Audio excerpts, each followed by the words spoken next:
Ah, the Prophet of Islam, slave trader, child rapist, wife beater, greatest man in history, according to the revelations his narcissistic mind came up with. PP asks, you keep saying he beated his wife. Can you please give me sources for this? I don't mean to poo-poo on your parade, PP, but yes, I can. I'll give you Sahih Muslim 2127, and I'll include the link in the description box so you can read it over and over and over again. In Sahih Muslim 2127, Muhammad sneaks out of Aisha's house in the middle of the night. Aisha doesn't trust him. Can't blame her for that. The guy was a total freak. Who knows what he was doing when he snuck out of the house in the middle of the night. So she follows him in order to keep an eye on him. After he heads home, she runs ahead and gets home before him and pretends to be asleep. But he hears her breathing heavily from running. So he decides to teach her who's boss. Let's read the passage.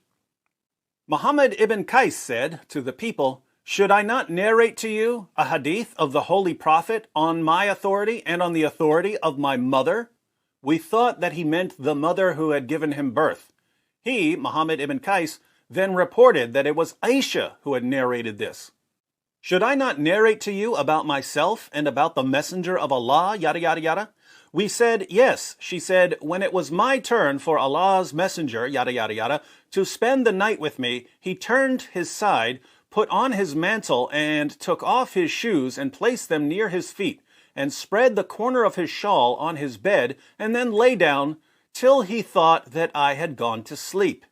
He took hold of his mantle slowly and put on the shoes slowly and opened the door and went out and then closed it lightly. I covered my head, put on my veil and tightened my waist wrapper and then went out following his steps till he reached Baki. He stood there and he stood for a long time. He then lifted his hands 3 times and then returned, and I also returned. He hastened his steps and I also hastened my steps. He ran and I too ran. He came to the house, and I also came to the house.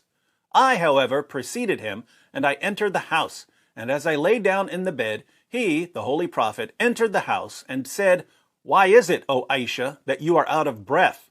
I said, there is nothing. He said, tell me, or the subtle and the aware would inform me. I said, Messenger of Allah, may my father and mother be ransom for you. And then I told him the whole story. He said, was it the darkness of your shadow that I saw in front of me? I said, yes. He struck me on the chest, which caused me pain, and then said, did you think that Allah and his apostle would deal unjustly with you? He struck me on the chest, which caused me pain. He struck me on the chest, which caused me pain. That's right. Don't let her give you no lip, Prophet Muhammad. What's amazing here is that Muslims lose their minds when you quote this passage to them. It doesn't mean that he hit her. It only means that he gave her a shove, or that he poked her, or that he pushed the evil out of her with his holy Hadouken. But why in the name of common sense would Muslims think that beating women and child brides is bad when Allah tells you to beat rebellious wives into submission in Surah 4, verse 34 of the Quran? Fact, Muhammad and his companions were wife beaters. If you think that wife beating is morally wrong, congratulations. You're a better person than Muhammad and his companions.